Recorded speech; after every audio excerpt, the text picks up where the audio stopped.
Minecraft is color.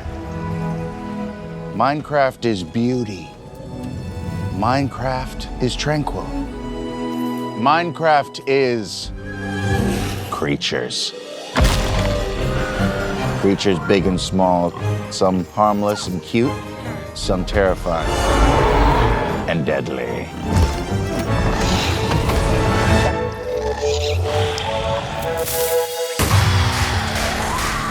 Whenever you bring a character from a video game onto a big screen, you look forward to seeing those enhancements. How do you take it to the next level?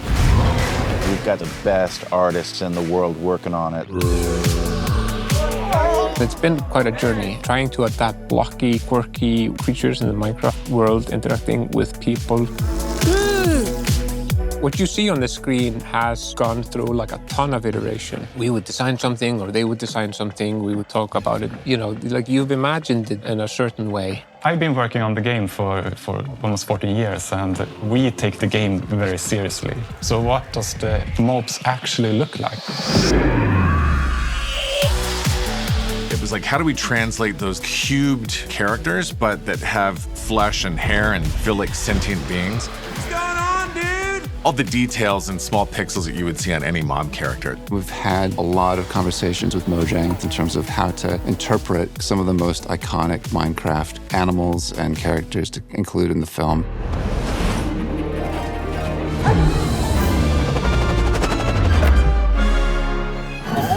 Dennis, Steve's wolf companion, is kind of the bridge between humanity.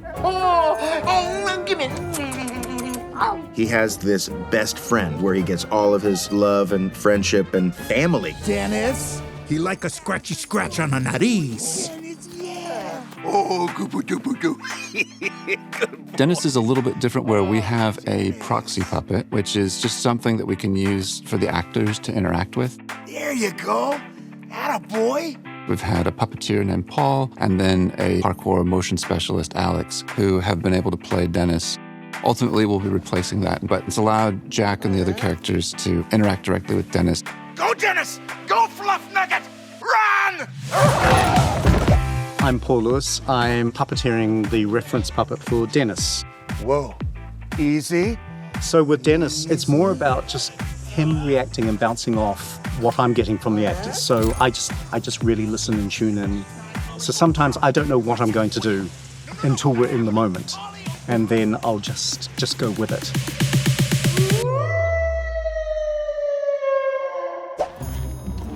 Whoa, whoa, whoa, whoa. Who are these guys? I really like the villagers. We became homies because they have these big old heads. And they like stand like this, but they're mad cool. So villagers are the most iconically unibrowed characters I think ever. They love to trade, and I think the way that they talk is very special. In the game, the villagers are very peaceful, they're pacifist. We are very keen like it. It doesn't mean that they're stupid, it's just that they don't fight. We decided to create physical costumes because villagers are roughly human size. Amanda Neal, our costume designer, designed an undersuit and then tunics and pants that real actors could wear. But then rather than trying to create prosthetic heads, we do the heads digitally with the iconic Minecraft villager heads. Good day. The villager build itself, I mean, it's massive. First of all, it's getting the design signed off from Mojang, making sure our interpretation was the intention of the design. All of our costumes are square. We've had a specialty build. They have legs, specialty shoes, and then their torso. We've narrowed it down to a 15-minute dress. Then these costumes have to move, and so they had to have movement coaching. For the villagers, we really need people who can control the way that they move. So dancers, we need to really keep everything in parallel rather than walking pigeon-toed. And the same with this sort of restriction of the arms. Keep everything in line with how boxed up they are. Relax, it's just an iron golem, local security force. So iron golems are these giant robot-looking dudes. They're made of iron, and they are the protector of a village. Thanks, big guy. You start with an iron block and you slap an element on its head and it kind of brings it to life. And then you can soup them up in various ways, like one of them will wear boots of swiftness and be super fast. The villagers have their enemies, which are the illagers, and the illagers, some of them live in the Woodland Mansion. These are some very murderous dudes that roam the halls of this dark, depressing, freaky joint. They're basically like the opposite of, villagers, and we have to get past them. Vindicators are basically axe murderers, which is very inconvenient.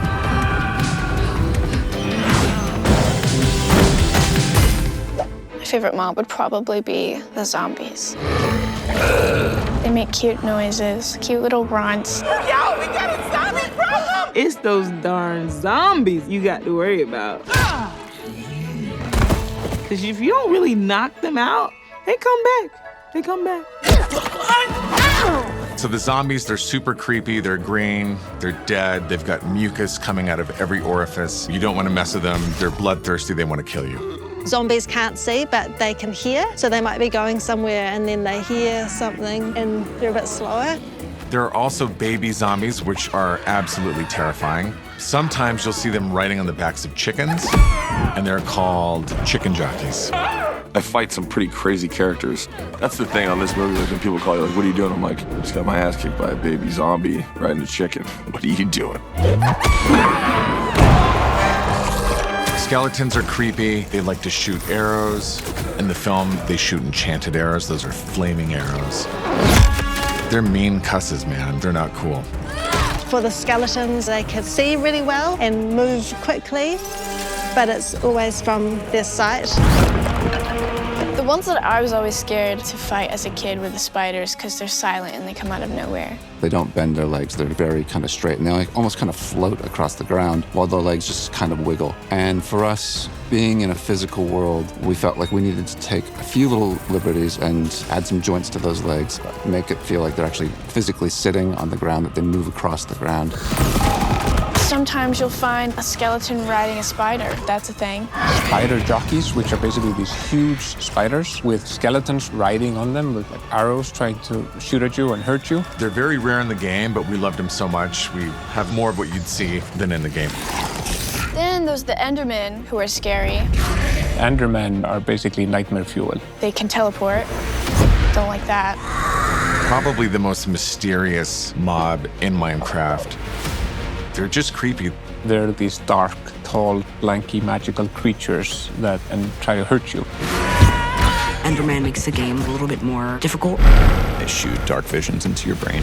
You'll never be as cool as me, Hank. But they only hurt you if you look them in the eye. So if you ever see an Enderman, Avert your eyes at that part, kids. What's this junk? When you kill an Enderman, you get something called an Ender Pearl, which is very important. If you have an Ender Pearl, wherever you throw it, it enables you to teleport to the location that you threw it to. Yeah, right.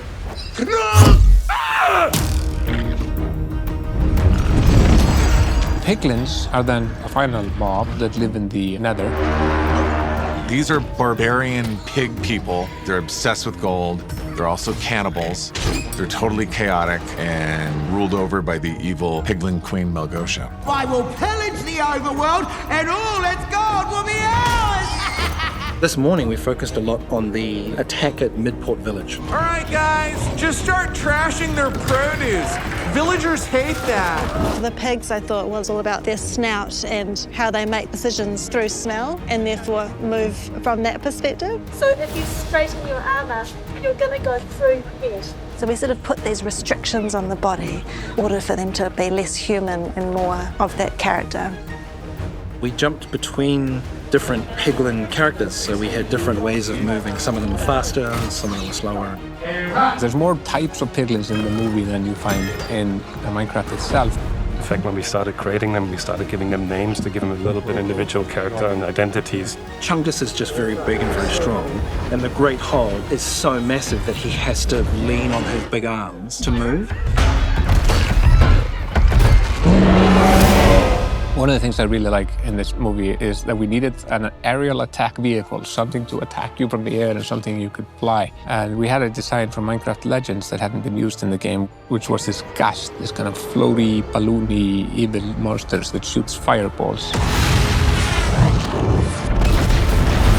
The piglins have been able to trap them and put chains of them and basically use them as hot air balloons to fly around, and our heroes kind of interact with those. Have like an armada of them that they used to fly around and shoot fireballs and do their evil conquests. There are certain things that a Minecraft player expects to see. The most iconic thing is the creature that is called the Creeper. The Creeper sneaks up on you and blows up, and many players have lost their stuff and their lives to creepers. So this movie wouldn't be a proper Minecraft movie if it didn't have creepers. Oh my gosh, I'm so sorry. Creepers are like the death of us all. Nobody likes them. I've died many a time by a creeper. Creepers are probably the most iconic and unique mob of the game. My creeper farm. The Mojang team, they said that it was actually an accident. Somebody put in the wrong numbers when they were trying to create a pig, and it stretched the pig in a weird way, and they just thought it was funny, and they leaned into it. It became this iconic character. What kind of idiot would breed these things? One of the big conversations we've had with Mojang has to do with how a particular set of 6 pixels, what it's meant to represent on the face of the creeper. Are those veins or are those vines? Like, what is it made out of? Is it made out of plant life or is it weird scales? Start slapping, Hank! Is the hiss literally a burning fuse, or what's the flashing? Mojang, intentionally, they've left a lot of things open to interpretation. That's the beauty of the game and the beauty of the world is people can go in there and create their own story. May I try it? You certainly can. Working and collaborating with Mojang, there was no other way that we could have done this film. My good friend Torfy. This is their baby, and it's their baby that's become the world's baby in a fun way. And we knew from the outset, we have to have them on the team collaborating with us. It's like a live-action imagination of what Minecraft would look like. From the concept art and design stage, all the way through production into post-production, their input and participation has just been unbelievable. How does this block actually look like when you take them out of the world and put them in your pocket? Mojang have been really helpful for us to get all of the details right so that those things that are so iconic really sing in the movie. Oh, boy! What's wonderful is that it's never done, that process of figuring out and creating and learning a character, because even today, now that Jared's got a chance to see them and suggest, oh, maybe we should do less jumping or a little bit more confusion. And so that's what is so wonderful about this particular type of creation, is that nothing is ever final. At the end of the day, we really tried to model all the character design and really stay true to the game. And if we ever had a question like, gosh, are we doing this right or wrong? We always went to the game. We really tried to stay true to all of those details.